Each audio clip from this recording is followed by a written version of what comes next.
Hi, I'm Mark Terryberry with Haas Automation, and today we're going to fill up our coolant tank to a 5% concentration level, and we're going to do this in just 4 easy steps.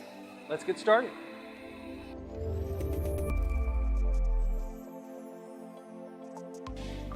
Step 1, I take a 5-gallon plastic bucket and I fill it with tap water to about here. Step 2, I take a clear plastic pitcher. You can pick these up just about anywhere. And I'm going to fill this with 1 quart of concentrate. Step 3, we pour the concentrate into the water and we mix thoroughly. Remember, we always add the concentrate to the water and not the other way around. Step 4, we pour our mixed coolant into our coolant tank. And we repeat the process until the tank is full.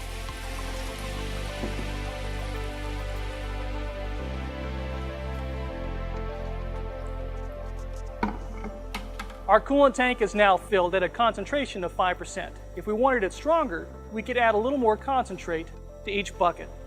5% is also at the lower end of the range of where coolant works best. This keeps our usage low and sets our levels right where they need to be. So let's go make some parts.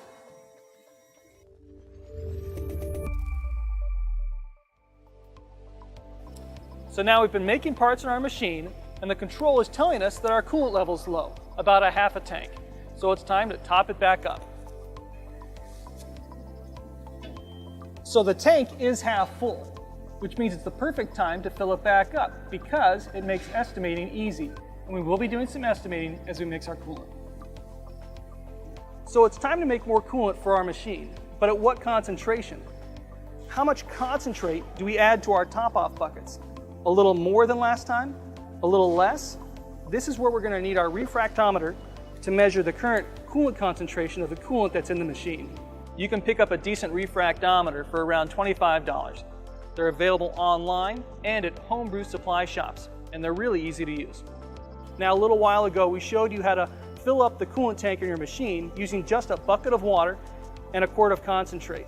Now, those 5-gallon buckets mixed at 5% concentration, you can think of those as a kind of baseline for the coolant concentration we need for our machines. So if the concentration level is low, say 2%, you'll need to compensate for that by adding in buckets that have extra concentrate in them and maybe a little less water. This same estimate method can be used on machines that have higher coolant concentrations. Say our machine is at 10% coolant. We need to cut that rich coolant by adding in buckets that are mainly water with maybe just a splash of coolant.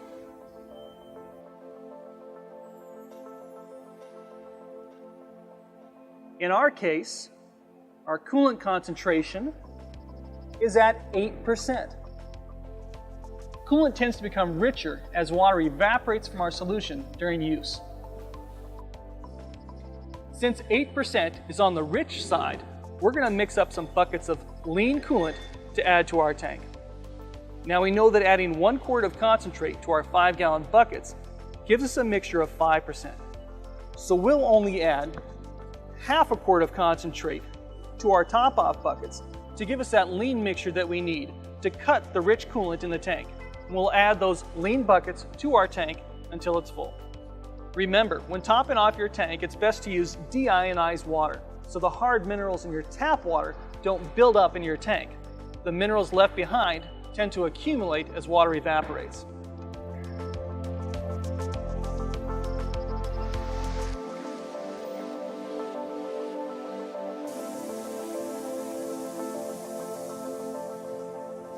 We filled the coolant tank. We were certain to run the coolant pump to make sure all the coolant was well mixed in the machine. Our coolant level is good on the gauge. Now we can go back and check our coolant concentration with the refractometer.